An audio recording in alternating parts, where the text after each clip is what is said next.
Assalamualaikum warahmatullahi wabarakatuh. Perkenalkan, nama saya Muhammad Ainul Yakin Habibillah dengan NIM 2010321047. Di sini saya akan sedikit menjelaskan mengenai maju dan mandiri bersama koperasi. Ini adalah tugas UAS dari dosen kita Bu Wevi Murdiana.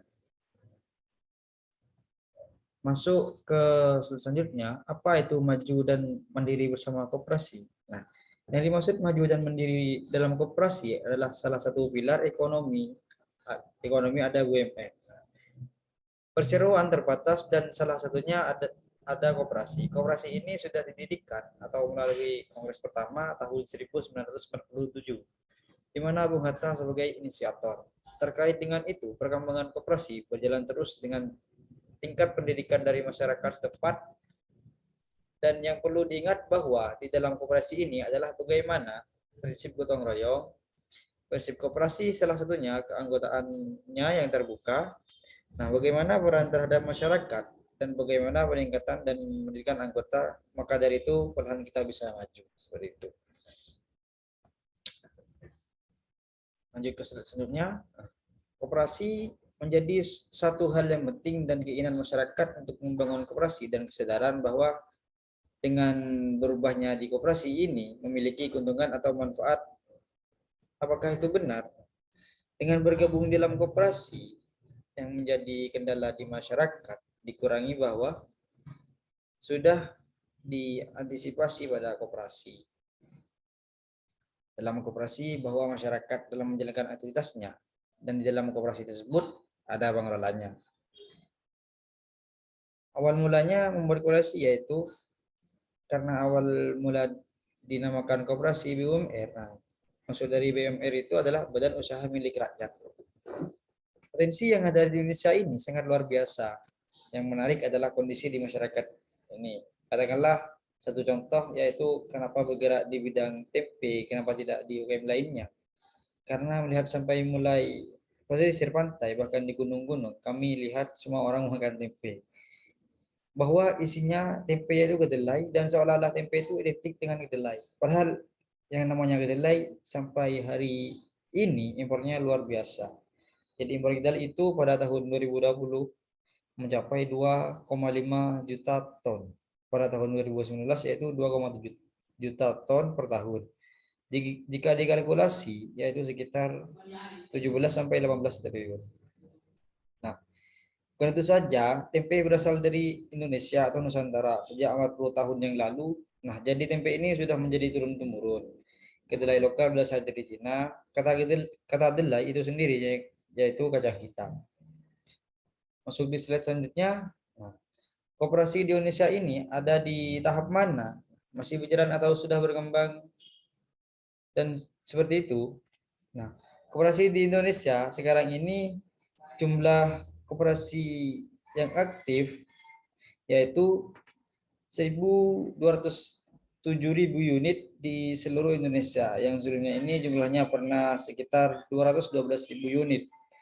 Alasan koperasi tersebut menurun karena koperasi ini merupakan perseorangan atau badan hukum yang melandaskan kegiatan dalam koperasi dan tentunya dalam ekonomi kerajaatannya.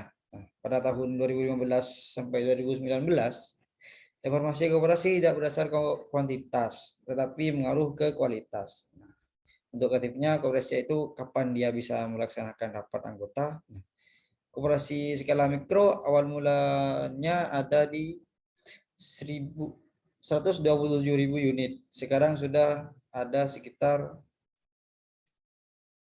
100 juta 15.738 yang menembus skala mikro.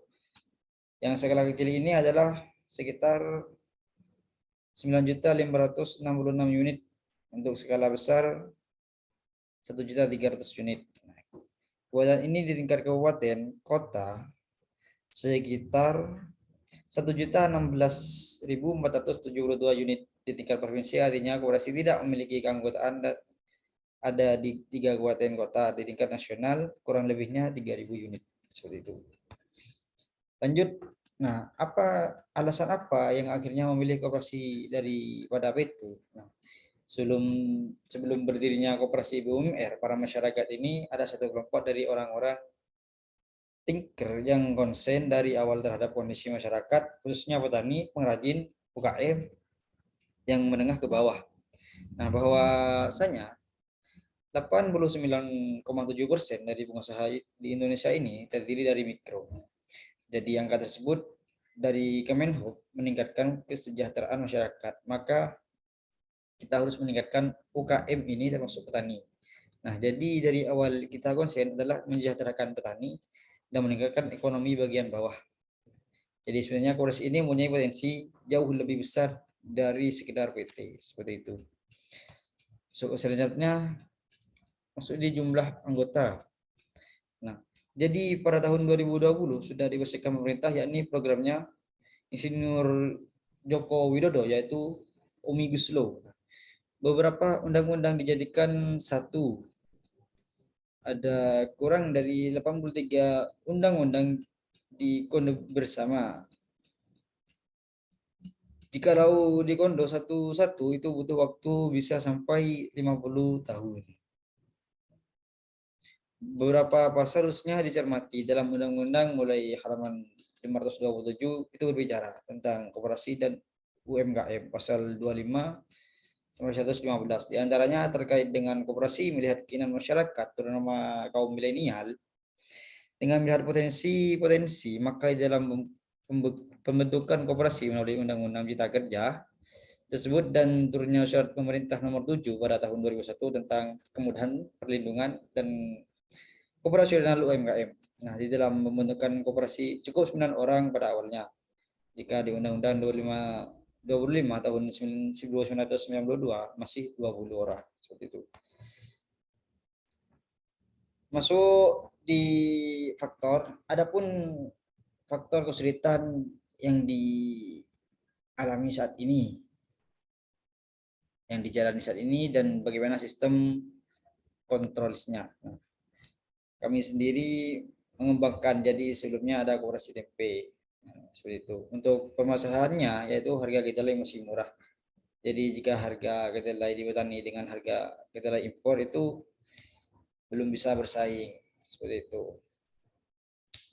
Pada bulan Januari itu ramai sekali di media sosial para pengrajin tahu dan tempe mogok produksi karena harga kedelai cukup tinggi, sekitar 6.500 jadi naik menjadi 8.500.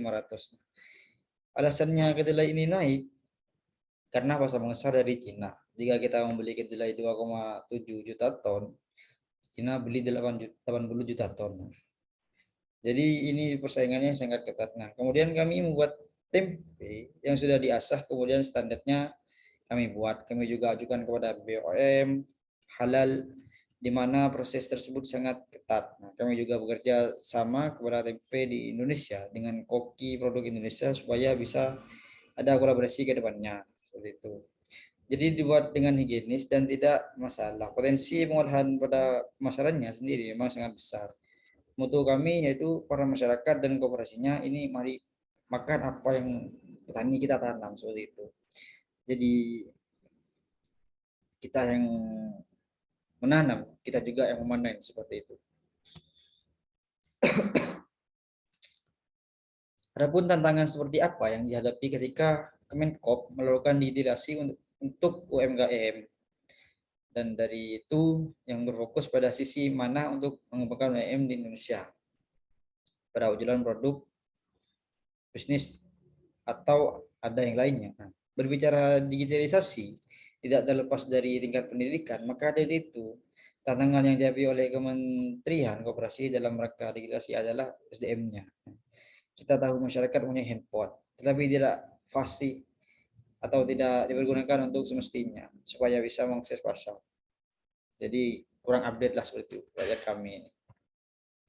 Nah, mungkin itu saja yang dapat kami sampaikan dari materi koperasi ini. Astagfirullah khairat.